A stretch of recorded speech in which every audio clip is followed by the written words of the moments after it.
أعوذ بالله من الشيطان الرجيم بسم الله الرحمن الرحيم لقد صدق الله رسوله الرؤيا بالحق হে নবী, অবশ্যই আল্লাহ তাআলা আপনার স্বপ্নকে সত্যে রূপান্তরিত করবেন। সুবহানাল্লাহ। আপনার সত্যকে আল্লাহ তাআলা কি করবেন? আল্লাহ তাআলা আপনার স্বপ্নকে সত্যে পরিণত করবেন। লা তাদখুলুন্নাল মাসজিদাল হারাম ইনশাআল্লাহু আমিনিন। অচিরেই আল্লাহ তাআলা আপনাকে মসজিদে হারামে প্রবেশ করাবেন। সুবহানাল্লাহ কন্যা। রুউসাকুম ওয়া মুকাসসিরিন, আপনি মাথা মুন্ডন করবেন অথবা চুল আপনি ছাঁটাবেন। লা তাখাফুন, আপনার কোনো ভয় থাকবে না। فعلم ما لم تعلموا فجعل من دون ذلك فتحا قريبا فعلم ما لم تعلموا, আমি যা জানি তোমরা সে বিষয়ে অবহিত নও। আর যালিকা ফাতহান করিব, নিকটবর্তী অতীতে আমি আল্লাহ তাআলা আপনাকে একটা বিজয় দান করেছি। সুবহানাল্লাহ কন্যা। নিকটবর্তী অতীতে আমি আল্লাহ তাআলা আপনাকে একটা বিজয় দান করেছি। সুবহানাল্লাহ জোরে কোন। হুয়াল্লাযী আরসালা রাসূলাহু বিল হুদা ওয়া দীনিল হক, আর তিনি তার রাসূলকে এই জন্য প্রেরণ করেছেন দ্বীনে হক সহকারে। লিইয়ুযহিরাহু আলাদ-দীনি কুল্লিহি, পৃথিবীতে যত আদিয়ানে বাতিল আছে, যত মত আর পথ আছে, যত ধর্ম আছে, সকল ধর্মের উপর ইসলাম ধর্মকে বিজয় করার জন্য তিনি রাসূল প্রেরণ করেছেন। সুবহানাল্লাহ কোন। আর একটু জোরে কোন না সুবহানাল্লাহ।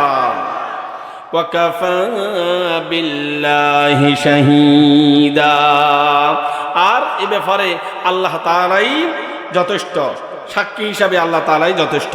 রাসূলুল্লাহ সাল্লাল্লাহু আলাইহি সাল্লামকে মক্কা নগরী থেকে নিজের বাড়ি থেকে বের করে দিয়েছেন। চিন্তা করেন, আল্লাহর নবীকে নিজের বাড়ি থেকে বের করে দিয়েছে। নবীজি সাল্লাল্লাহু আলাইহি সাল্লামের বিরুদ্ধে হুলিয়া জারি হলো, হয় মুহাম্মদকে জীবিত না হয় মৃত আমাদের সামনে ধরে আনো।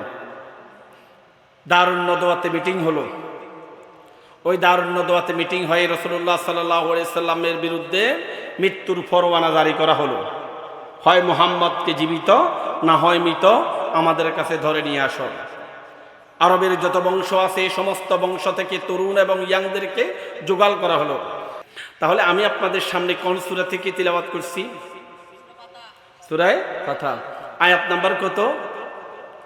27 এবং 28। আমি প্রেক্ষাপট বলছিলাম, রাসূলুল্লাহ সাল্লাল্লাহু আলাইহি সাল্লামকে হত্যা করার উদ্দেশ্যে চতুর্দিকে অ্যাটাক করা হলো, সমস্ত যুবকদেরকে নেওয়া হলো। মিস্টার ইবলিস পরামর্শ দিলেন যে যদি কোনো একটা গোত্র থেকে তাকে হত্যা করা হয় তাহলে মুহাম্মদের পক্ষ থেকে তার ওয়ারিসরা পরে প্রতিশোধ নিতে পারবে। এমন একটা সিস্টেম করতে হবে, প্রত্যেক গোত্র থেকে প্রত্যেক সম্প্রদায় থেকে যুবকদেরকে বাছাই করে আর তাদের মাধ্যমে মুহাম্মদকে হত্যা করা হবে। যেই কথা সেই কাজ। রাসূলুল্লাহ সাল্লাল্লাহু আলাইহি ওয়াসাল্লামের পুরা ঘরটা তারা ঘিরে ফেললো। আল্লাহ রাব্বুল আলামিন বললেন, হুজুর আজকে রাত্রে আপনাকে মক্কা ছেড়ে মদিনায় চলে যেতে হবে। রাসূলুল্লাহ সাল্লাল্লাহু আলাইহি ওয়াসাল্লাম ঘর থেকে বের হলেন, আর দেখলেন যুবকেরা নাঙ্গা তলোয়ারে নিয়ে হুজুরকে অ্যাটাক করার জন্য সবাই দণ্ডায়মান। হুজুর হাতে এক মুষ্টি বালি নিলেন আর শাহাতিল ওযু বলে এটা ছেড়ে দিলেন। আর আল্লাহ রাব্বুল আলামিন বলেন, ওমা রামাইতা ইয রামাইতা ওয়ালাকিন্নাল্লাহ রামা, আল্লাহর নবী বিশ্ব নবী মুহাম্মদুর রাসূলুল্লাহ সাল্লাল্লাহু আলাইহি ওয়াসাল্লাম ওই হাতের মুষ্টির ভিতরে যখন বালি নিলেন আর বালিটা এভাবে ছেড়ে দিলেন, আল্লাহ রাব্বুল আলামিন বলেন, হুজুর ওই দিন যখন যুবকেরা আপনাকে অ্যাটাক করেছিল হত্যা করার উদ্দেশ্যে, আপনি যখন এক মুষ্টি বালি যখন ফু দিয়ে যখন দিলেন, আমি আল্লাহ রাব্বুল আলামিন কুদরতি হাতে তাদের সবার চোখের ভিতরে পৌঁছে দিয়েছি। তারা যখন চোখের ভিতরে যখন বালু পড়লো, যে তাফসীরে এসেছে তারা যখন নিজেদের চোখগুলাকে হিফাজতের জন্য হাত যখন চোখের উপর রাখলো, আল্লাহর নবী এখান থেকে চলে গেলেন। প্রেক্ষাপট আপনারা সেখানে সব ভালো জানেন। সাথে নিলেন যে নিজের প্রিয় সহচর আবু বকর সিদ্দিক রাদিয়াল্লাহু তাআলা আনহুকে। কিন্তু যাওয়ার সময় দেখলেন যে তিনার কাছে 43 জন মানুষের আমানত। সুবহানাল্লাহ কোন, কত মানুষের আমানত? 43 জন মানুষের আমানত। ওই লোকেরা দল করতো আবু জেহেলের, দল করতো কার? আমানত রাখতো রাসূলুল্লাহ সাল্লাল্লাহু আলাইহি সাল্লামের নিকট। সুবহানাল্লাহ কোন। তো চিন্তা করলো যে আসলে যে তোমরা দল করো আবু জেহেলের, তা আবু জেহেলের মতো লোক যিনি তৎকালীন সময় পাওয়ারফুল লিডার, তো তার কাছে আমানত না রেখে আল্লাহর নবী বিশ্ব নবী তিনি এখন পাওয়ারে যান নাই, তার কাছে কেন রাখলা? বলতেছে যদি আবু জেহেলের কাছে যদি আমরা আমানত রাখি, আমানত তো যাবে থলেও চলে যাওয়ার সম্ভাবনা আছে, আছে না নাই? দেখেন রাসূলুল্লাহ সাল্লাল্লাহু আলাইহি সাল্লাম সেখান থেকে বের হয়েছেন কোত্থেকে? না, নিজের জন্মভূমি থেকে বের করে দেওয়া হয়েছে। নিজের জন্মভূমি থেকে রাসূলুল্লাহ সাল্লাল্লাহু আলাইহি সাল্লামকে বের করে দেওয়া হচ্ছে। আল্লাহর নবী বের হলেন, গেলেন। এদিকে সুরাকা নামক একজন ওয়ার্ল্ড টেরর তৎকালীন সময়ের শীর্ষ সন্ত্রাসী ছিল, যে এদিকে ঘোষণা করা হলো, পুরস্কার ঘোষণা করা হলো। যেমন আমাদের শরীফ ওসমান হাদি তাকে যে হত্যা করা হয়েছে, তাকে ধরে দিতে পারলে পুরস্কার ঘোষণা করছে কি করে নাই? রাসূলুল্লাহ সাল্লাল্লাহু আলাইহি সাল্লামকে হত্যা করার জন্য পুরস্কার ঘোষণা করছে। বর্তমান সময়ে যেভাবে উন্নত মানের গাড়িগুলো আছে, উন্নত মানের গাড়ির দাম যেভাবে বেশি, তৎকালীন সময়ে লাল উট লাল ঘোড়ার দাম বেশি ছিল। বলা হচ্ছে যে মুহাম্মদকে জীবিত অথবা মৃত ধরে নিয়ে আসতে পারবে তাকে 100 লাল উট দেয়া হবে। সুরাকা একজন ওয়ার্ল্ড টেরর ছিল, বিশ্ব সন্ত্রাসী ছিল। সে এই উটের লোভে রাসূলুল্লাহ সাল্লাল্লাহু আলাইহি সাল্লামের পিছনে ছুটলো। এক পর্যায়ে রাসূলুল্লাহ সাল্লাল্লাহু আলাইহি সাল্লাম যে মক্কা থেকে মদিনায় বিশাল দূরত্ব, হেঁটে হেঁটে আর কতটুকু যাওয়া যায়, তিনি গারে সুর, যারা মক্কাতুল মুকাররমাতে গেছেন, আমাদের মহোদয় মনে হয়ে গেছেন যে তিনারা দেখছেন সেখানে গারে সুরের ভিতরে রাসূলুল্লাহ সাল্লাল্লাহু আলাইহি সাল্লাম এবং আবু বকর রাদিয়াল্লাহু তাআলা আনহু ঢুকলেন। ঢুকার পর এক পর্যায়ে দেখলেন ওই যে সুরাকা সহ যে তারা একবারে কাছে চলে আসছে। আবু বকর সিদ্দিক রাদিয়াল্লাহু তাআলা আনহু তিনি বলছেন, ইয়া রাসূলুল্লাহ, ইয়া হাবিবাল্লাহ, যে আমরা তো মনে ধরা পড়ে গেছি। ওই যে আপনি উপরের দিকে তাকান, সুরাকার যে ঘোড়ার যে খুর দেখা যাচ্ছে, পাও দেখা যাচ্ছে, যে কোনো সময় তো আমরা ধরা পড়ে যেতে পারি। আল্লাহর নবী বিশ্ব নবী মুহাম্মদুর রাসূলুল্লাহ সাল্লাল্লাহু আলাইহি ওয়াসাল্লাম তিনি ওই দিন আবু বকরকে বলছেন, ইয়া সাহিবি লা তাহজান ইন্নাল্লাহা মা'ানা। আবু বকর, তুমি কোনো টেনশন নিও না, টেনশন ফ্রি থাকো। তুমি মনে করছো আমরা এখানে দুইজন না, আমাদের সাথে আমাদের স্বয়ং, আর একটু ধরে বলো, আমাদের সাথে এখানে কে আছেন? রাসূলুল্লাহ সাল্লাল্লাহু আলাইহি সাল্লাম সেখান থেকে মদিনায় চলে গেলেন। মদিনায় একটা ইসলামী স্টেট তিনি সেখানে তৈরি করলেন, যাকে বলা হয়, ওই সনদকে বলা হয় পৃথিবীর ইতিহাসে সর্বপ্রথম লিখিত সনদ। সুবহানাল্লাহ। একটা ইনক্লুসিভ তিনি গভর্নমেন্ট সেখানে তিনি সাজালেন। সমস্ত ধর্মের লোক যারা আছে সবার থেকে তিনি প্রতিনিধি নিলেন এবং কুরআনুল কারীমকে তিনি সংবিধান করে একটা চমৎকারভাবে রাষ্ট্র পরিচালনার দায়িত্ব নিলেন। আল্লাহর নবী রাষ্ট্র পরিচালনার দায়িত্ব যেদিন নিলেন, ওই দিন মদিনার ফরিদি ছিল, ইসলামী রাষ্ট্রের ফরিদি ছিল মাত্র 8 বর্গ কিলোমিটার। আল্লাহর নবী কোরআনকে সংবিধান বানিয়ে যখন জনগণকে যখন ওই কোরআন অনুযায়ী যখন পরিচালনা করা শুরু করে দিলেন, মাত্র 10 বছরের ব্যবধানে ওই ইসলামী রাষ্ট্রের পরিধি হলো 8,000 বর্গ কিলোমিটার। সুবহানাল্লাহ, একটু জোরে কোন। এবার নবীজি যত সুখে থাকেন, আপনি যখন প্রবাসে যাবেন, আপনি যখন বেড়াতে যাবেন, যত সুখে থাকেন, কিন্তু মাতৃভূমির একটা টান আপনার কাছে থাকবে, এটা স্বাভাবিক, বলেন ঠিক কিনা?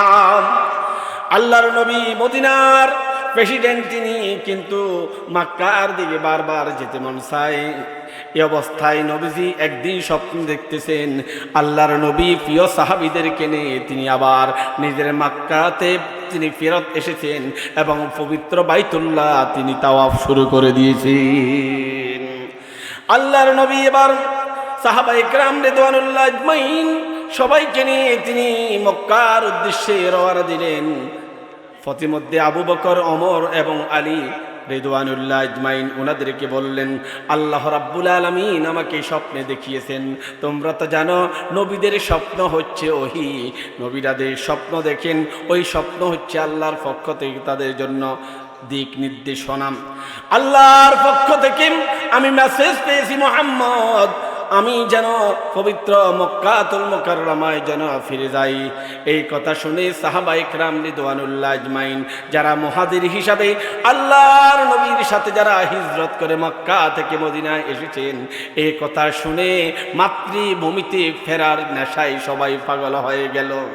আহারে কতদিন মাকে দেখি না, কতদিন বাবাকে দেখি না, মা জীবিত আছে কিনা জানি না, ছোট্ট একটা সন্তান রেখে এসেছি, আমার স্ত্রীর কি অবস্থা কোনো খবর পাচ্ছি না।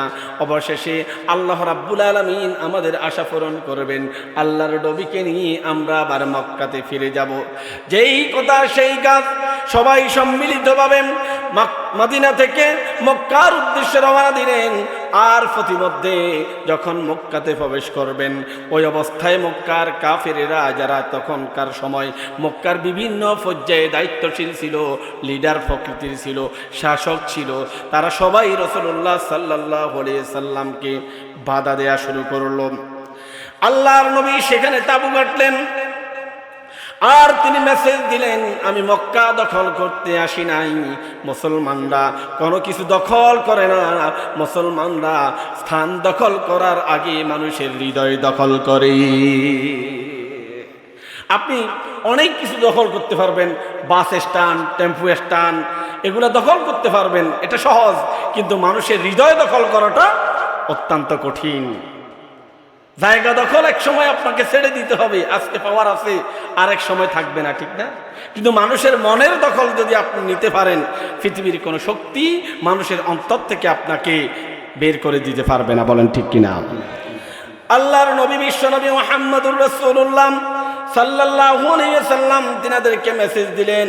ওসমান রাদিয়াল্লাহু তাআলা আনহু ওনাকে পাঠালেন আর বললেন, ওসমান রে, তুমি সরাসরি আবু জেহেল এবং আবুল আহাবের সাথে কথা বলবেন, আর তুমি আব্দুল্লাহ ইবনে আব্বাসের সাথে কথা বলবা, আমার চাচা, সবাই আবু সুফিয়ানের সাথে কথা বলবা, আর বলবা মুহাম্মদ আপনাদের মক্কা দখল করতে আসে নাই, দীর্ঘদিন পর তিনি পবিত্র বাইতুল্লাহ তাওয়াফ করার জন্য এসেছেন, উমরা করতে এসেছেন, এই কথাটা মেসেজ দিয়ে দাও। কিন্তু যখনই ওসমান রাদিয়াল্লাহু তাআলা আনহুকে পাঠানো হলো, কিন্তু এখানে ওনাকে আটক করা হলো। আর খবর আসলো মক্কার লোকজন আল্লাহর নবী বিশ্বনবী মুহাম্মদুর রাসূলুল্লাহ সাল্লাল্লাহু আলাইহি ওয়াসাল্লামের সম্মানিত জামাতা ওনাকে তারা হত্যা করেছে, ওসমানকে হত্যা করেছে। খবর রটিয়ে গেল চতুর্দিক থেকে। সমস্ত মুসলমানরা, সাহাবীরা ঐক্যবদ্ধ হলো যে আজকে ওসমান হত্যার প্রতিশোধ নেওয়া পর্যন্ত আমরা এখান থেকে আমরা ফিরে যাব না। সবাই রাসূলুল্লাহ সাল্লাল্লাহু আলাইহি ওয়াসাল্লাম সবাইকে সশস্ত্রভাবে, এই নিরস্ত্র মানুষগুলা হাতে যা ছিল সবগুলা নিয়ে দাঁড়িয়ে গেছে, বলেছেন যে ওসমানকে জীবিত অবস্থায় আজকে না ফেরা পর্যন্ত আমরা এখান থেকে আমরা মদিনায় ফিরে যাব না। এই কথা শুনে শাসক গোষ্ঠী যারা আছে, মনে রাখবেন, যারা ফ্যাসিস্ট, যারা পেশি শক্তি ব্যবহার করে তাদের দুটি শক্তি নাই, একটা হচ্ছে ঐক্যের শক্তি আর একটা হচ্ছে নৈতিক শক্তি।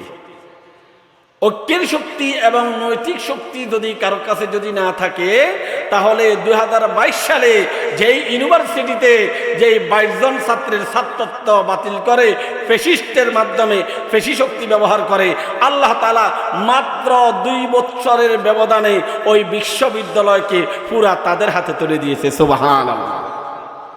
এজন্য দুটি শক্তি মনে রাখবেন। সবাই দেখলাম ঘটনাতে তো বেগতিক হয়ে গেল। মক্কার শাসক গোলাম সামনে চলে আসলো, বলল তাহলে এক কাজ করো, ওসমানকে ছেড়ে দেয়া হলো।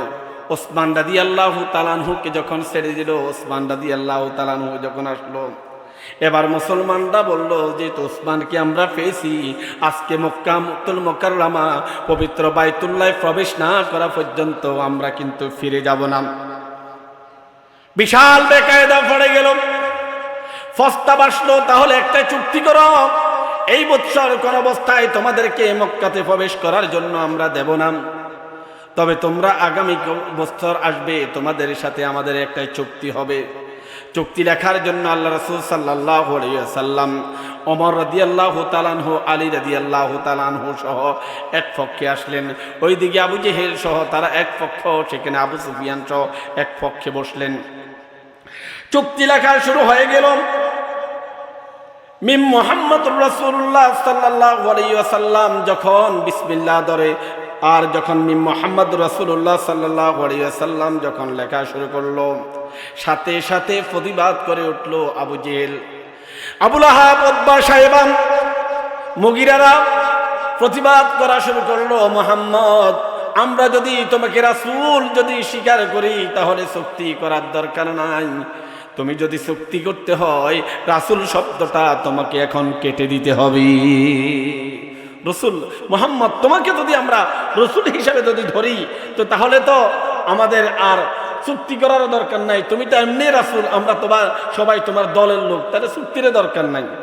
রাসূলুল্লাহ সাল্লাল্লাহু আলাইহি সাল্লামের যখন নাম কাটার প্রশ্ন আসলো, ওমর রাদিয়াল্লাহু তাআলা আনহু দাঁড়িয়ে গেলেন, আলী রাদিয়াল্লাহু তাআলা আনহু দাঁড়িয়ে গেলেন, এই চুক্তি আমরা মানি না। যেই চুক্তিতে আমি রাসূল, আমার রাসূলের পেয়ারা নবী বিশ্বনবী মুহাম্মদুর রাসূলুল্লাহ সাল্লাল্লাহু আলাইহি সাল্লামের রাসালাতের স্বীকৃতি থাকবে না, ওই চুক্তি আমরা মানি না। আল্লাহর নবীকে ওমা ইয়ানতিকু আনিল হাওয়া ইন হুয়া ইল্লা ওয়াহিয়্যু ইউহা। আল্লাহ রাব্বুল আলামিন বলেন, আমার নবীজি নিজ থেকে কোনো কথা বলেন না, নিজ থেকে কোনো সিদ্ধান্ত দেন না।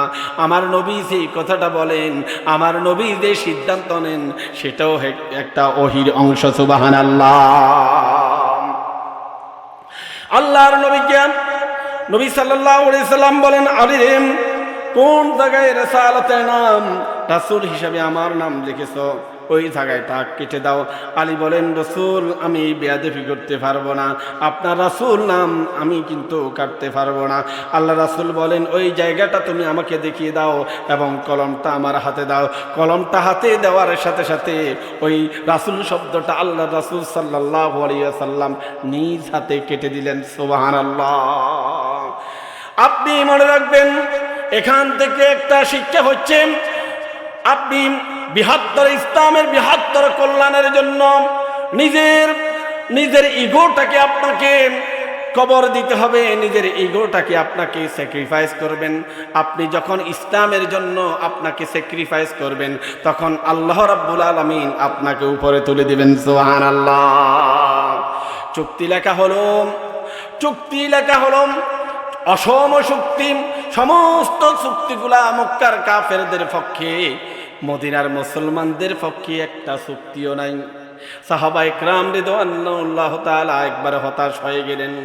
ওমর রাদিয়াল্লাহু তাআলা আনহু ঠোঁট কাটাছিলেন, সাথে সাথে বলে ফেললেন, হুজুর, আপনি না বলেছেন আমরা এই বৎসর এখন উমরা করতে যাচ্ছি, আপনি তা আল্লাহর রাসূল, কিন্তু আমাদের উমরা তো হলোই না, বরং আপনার রিসালাতের নামটা পর্যন্ত কেটে দেয়া হলো, আর যত চুক্তি হলো সব আমাদের বিপক্ষে চলে গেল। আল্লাহ রাসূল সাল্লাল্লাহু আলাইহি ওয়াসাল্লাম একটু বিব্রত বোধ করতেছেন। এই অবস্থায় জিবরিল আমিন আলাইহিস সালাতু ওয়াস সালাম চলে আসলেন মেসেজ নিয়ে।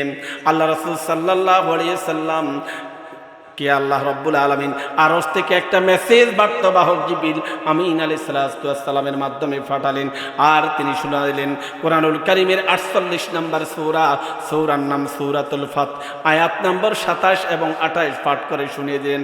লাকাদ সাদাকাল্লাহু রাসূলাহুর রুয়া বিল হক لتدخلن المسجد الحرام إن شاء الله آمنين محلقين رؤوسكم ومقصرين لا تخافون فعلم ما لم تعلموا فجعل من دون ذلك فتحا قريبا هو الذي أرسل رسوله بالهدى ودين الحق ليظهره على الدين كله وكفى بالله شهيدا لقد صدق الله رسوله رؤيا بالحق অবশ্যই তোমাদের নবীর সত্য, নবী যে স্বপ্ন দেখেছেন পবিত্র বাইতুল্লাহ জিয়ারত করতেছেন, বাইতুল্লাহ তাওয়াফ করতেছেন, এই নবী আপনি সত্য, আপনার স্বপ্নটা অবশ্যই সত্যি। অচিরেই আপনি আপনার দলবল সহ আগামী বছর এই পবিত্র মক্কাতে আপনি প্রবেশ করবেন, ওমরা করবেন। তখন আপনার মাথার চুলটাকে হলক করবেন অথবা চুলটাকে কাটাবেন। লা তাখাফুন, আপনার কোনো ভয় থাকবে না, আপনাকে বাধা দেওয়ার মতো কোনো শক্তি মক্কাতে থাকবে না। লা তাখাফুন, আপনি তখন ভয় করতে পারবেন না, কোনো ভয় থাকবে না আপনার। ফাআলিমা মা লাম তা'লাম, আল্লাহ বলছেন আমি যে বিজয় দেখতেছি তোমরা দেখো না, তোমরা যেখানে পরাজয় দেখছো আমি আল্লাহ রাব্বুল আলামিন সেখানে বিজয় দেখছি। সুবহানাল্লাহ। আর আমি আল্লাহ তাআলা অচিরেই আপনাকে একটা বিজয় দান করেছি। সুবহানাল্লাহ। যে এই বিজয় হুদায়বিয়ার সন্ধির মাধ্যমে আপনি যে সন্ধি করছেন, এই সন্ধিটা হচ্ছে ইন্না ফাতাহানা লাকা ফাতাহান মুবিনা, এটা হচ্ছে সুস্পষ্ট একটা বিজয়। সুবহানাল্লাহ। কোন আল্লাহ বিজয়ের আগে বিজয় দেন, এটা কি আমাদের কাছে প্রমাণিত হয়েছে না হবে? জোরে বলেন। আল্লাহ বড় বিজয়ের আগে ছোট বিজয় মানুষকে দান করেন কি করেন না? আপনি দেখলেই বোঝা যায় যে মর্নিং শোজ দ্য ডে, সকালবেলায় সূর্য উদয়ের বোঝা যায় আজকে দিনটি কেমন যাবে। বলেন ঠিক কি না? সুতরাং হুয়াল্লাযী أرسل رسوله بالهدى ودين الحق ليظهره على الدين كله وكفى بالله شهيدا। নবী হে, আমি রসুলকে প্রেরণ করেছি এজন্যই, রসুল যে দিন যে ইসলাম নিয়ে এসেছেন, ইসলামের চরিত্র হচ্ছে ইসলাম বিজয় বেশি থাকবে, ইসলাম পরাজিত হওয়ার জন্য জগতে আসে না। ইসলাম বিজয় হওয়ার জন্য এসেছে। আদিয়ানে বাতলা, যতমাত্র তন্ত্র মন্ত্র যাই কিছু আছে, যত পৃথিবীতে ধর্ম আছে, সমস্ত ধর্মের উপর বিজয় লাভ করার জন্য আমি ইসলামকে প্রেরণ করেছি। সুবহানাল্লাহ। আমার নবী মুহাম্মদুর রাসূলুল্লাহ সাল্লাল্লাহু আলাইহি ওয়াসাল্লামকে আমি প্রেরণ করেছি সমস্ত পৃথিবীর ধর্ম, সমস্ত ধর্মের উপর ইসলামকে বিজয় করার জন্য। আর এই বিষয়ে সাক্ষী রাখার জন্য কোনো রাম আর বামের দরকার নাই, কোনো ফেরেশতার দরকার নাই, কোনো মানুষের দরকার নাই। আমি ইসলামকে বিজয় করার জন্য নবীকে পাঠাইছি। এই বিষয়ে আমি আল্লাহর সাক্ষী, আমি আল্লাহ রাব্বুল আলামিন হচ্ছি বড় সাক্ষী। সুবহানাল্লাহ। আমার প্রিয় ভাইয়েরা, এই আয়াতের আলোকে আমি আপনাদেরকে বলতে পারি, আপনারা যারা এতদিন পর্যন্ত অপেক্ষা করছেন বিশ্বে ইসলামকে বিজয় বেশি দেখার জন্য, আল্লাহ রাব্বুল আলামিন সেই প্রেক্ষাপটটা আমাদের সামনে নিয়ে এসেছেন। আপনারা যারা এই বয়সে এখানে উপস্থিত আছেন, আমার মন বলতেছে অবশ্যই আল্লাহ রাব্বুল আলামিন বাংলাদেশ সহ সারা বিশ্বে আল্লাহ ইসলামকে বিজয় করে দেবেন। আল্লাহর নবী সাল্লাল্লাহু আলাইহি ওয়াসাল্লাম বলেছেন, আমার উম্মতের শেষ সময় একটা মালহামা হবে, একটা যুদ্ধ হবে, ভারতবর্ষের সাথে মুসলিমদের সাথে একটা যুদ্ধ হবে। ওই যুদ্ধে যেই সমস্ত মুসলিম অংশগ্রহণ করবে আর নিহত হবে, আল্লাহ রাব্বুল আলামিন তাদেরকে শহীদের মর্যাদা দিয়ে দেবে। আর ওই যুদ্ধ থেকে তারা এনিয়ে বিনিয়ে যারা দূরে সরে থাকবে, আল্লাহ মুনাফিকের কাতারে তাদেরকে দিয়ে দিবেন।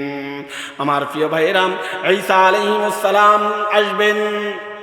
সারা বিশ্বে আজকে যে অবস্থা দেখতেছেন, ইহুদি এবং খ্রিস্টান যারা আছেন, আস্তে আস্তে তাদের পরাজয় শুরু হয়ে গেছে এবং তারা আর কোনোদিন বিজয় বেশি আসতে পারবে না। আগামী দিন হচ্ছে শুধু ইসলাম এবং মুসলমানের।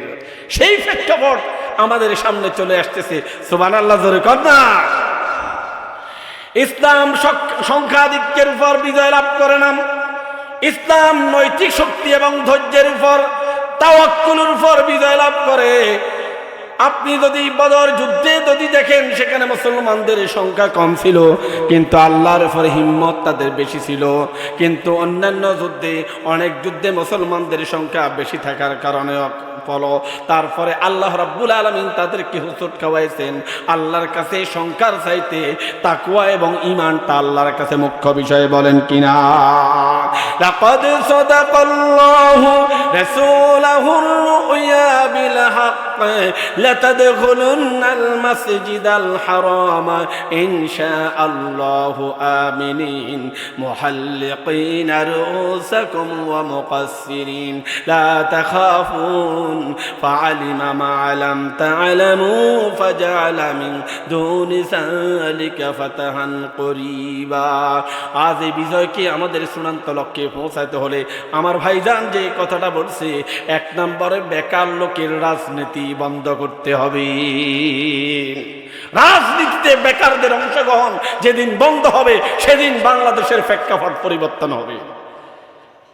আমাদেরকে এই প্রিয় মাতৃভূমি বাংলাদেশ সম্পর্কে আমাদেরকে অ্যানালাইসিস করতে হবে। আমরা যারা এখানে আছি, আমাদেরকে আল্লাহ রাব্বুল আলামিন যেভাবে একটা সুযোগ দিয়েছেন, এই সুযোগটা যদি আমরা কাজে লাগাইতে পারি, আগামী দিন সূর্য উদয় যেভাবে সত্য, তেমনি ইসলামের বিজয় বাংলাদেশ সব দেশের ভিতরে হবে। এটা তার চাইতেও বেশি সত্য ইনশাআল্লাহ।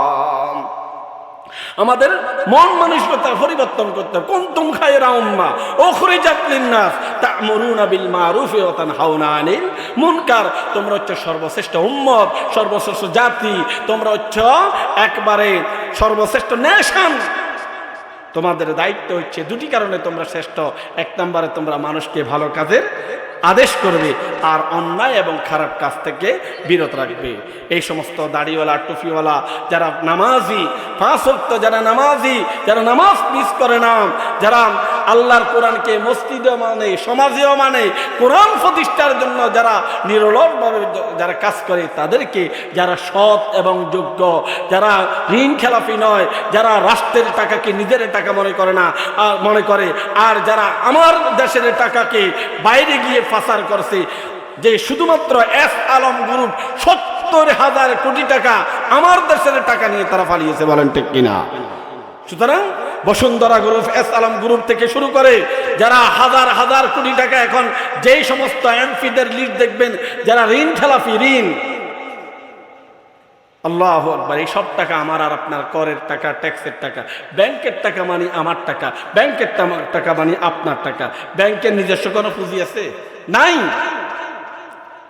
সমীক্ষায় দেখা গেছে বাংলাদেশের 92% সম্পদ মাত্র 5% মানুষের উপর, মাত্র 92% সম্পদ ভোগ করে 5% মানুষ, তাদের নিয়ন্ত্রণে। এই দেশের 92% যে সম্পদ 5% মানুষের নিয়ন্ত্রণে। সুতরাং আমাদেরকে দৃষ্টিভঙ্গি পরিবর্তন করতে হবে। সমাজকে পরিবর্তন করতে হলে প্রথমে আমাকে পরিবর্তন করতে হবে, পৃথিবীকে বদলে দিতে হবে, প্রথমে নিজেকেই বদলাতে হবে। আমরা আমাদের চরিত্র পরিবর্তন করতে হবে। এই যে নির্বাচন এসেছে, আমাদের এখন কি দাম! আরে বাবারে, আমার সাথে কথা বলা যায় না, আমার শরীরের উত্তাপ এত বেশি, কারণ আমার দাম এখন সকল প্রার্থীর কাছে সমান। সকল দল আমাকে শুধু ভোট চায় আর নোটের অফার করে আর চা খাওয়ানোর জন্য অফার করে। আর এই 12 তারিখ পর্যন্ত আমি এটাকে যদি সুযোগ হিসাবে গ্রহণ করি, তাহলে আমার চাইতে নিকৃষ্ট আল্লাহর জমিনে একজনও পাওয়া যাবে না। এই যে শীতের রাত একটা হাঁস পার্টি করে আমাদের ঝেনজিরা, তরুণ ফলাফাইন, একটা হাঁসের দাম এখন অস্ট্রেলিয়া যেতে সাদা হাঁস, এটা যদি কিনেন 300 টাকা কেজি, 900 টাকা, ঠিক না? আর ছোট্ট একটা হাঁস যদি কিনেন তার দামও দেখা যায় 1100-1200 টাকা এরকম। কিন্তু একজন মানুষের দাম ভোটের আগের দিন 500 টাকা, ঠিক না? 500 টাকা দিলে ভোট বিক্রয় করে। 500 টাকা দিয়ে যদি আপনি ভোট বিক্রয় করেন, মনে রাখবেন আপনি 500 টাকা দিয়ে আপনি 5 বছর তার কাছে আপনি বিক্রয় হয়ে গেছেন। আমার এমপি মহোদয় প্রার্থী, ওনাকে সামনে রেখে আমি বলছি যে আপনি যদি কারো কাছে যদি বিক্রি হন 500 টাকায়, তাহলে আপনি 5 বছরের জন্য আপনি তার কাছে বিক্রয় হয়ে গেলেন। যে সুতরাং আপনার এই একজনের এই দুর্নীতি, আপনি অন্যের দুর্নীতি দেখেন, আপনি যে দুর্নীতি করলেন এটা হচ্ছে সবচেয়ে বড় দুর্নীতি। কারণ আপনি দেখে শুনে বুঝে শুনে একজনের কাছ থেকে অবৈধভাবে একটা অফার পাইছেন, সেটাই গ্রহণ করলেন। তা আপনি সৎ, আপনারা কি বলছে? আমি একটা কথা সবসময় বলি, সুযোগ পাই না বলেই আমরা সৎ, সুযোগ পাই না বলেই আমরা সৎ। যখন একটা টাকার ভান্ডিল আপনার সামনে আসবে আর ঘরের অন্ধকারে যখন আপনার একটা সুন্দরী নারী দিবে, যখন ওই টাকার নোট পাবেন আর তখন বোঝা যাবে আপনার টাকার প্রতি লোভ আছে কিনা। আর একটা সুন্দরী নারী দিলে চরিত্র হেফাজত করতে যদি পারেন, তখন বোঝা যাবে যে নারীর প্রতি আপনার লোভ আছে কিনা। আল্লাহ কিন্তু এগুলো আমাদেরকে পরীক্ষা করেন। আসুন আমরা সে আল্লাহ রাব্বুল আলামিনকে আমরা যেন ভুলে না যাই, আমরা যেন সে আল্লাহ রাব্বুল আলামিনকে যেন ভুলে না যাই। আমরা সুন্দর একটা প্রেক্ষাপট আমরা পাইছি, এটাকে কাজে লাগিয়ে আমার ভোট আমি দেব দেখে শুনে, যোগ্য, সৎ এবং যোগ্য প্রার্থীকে দিব।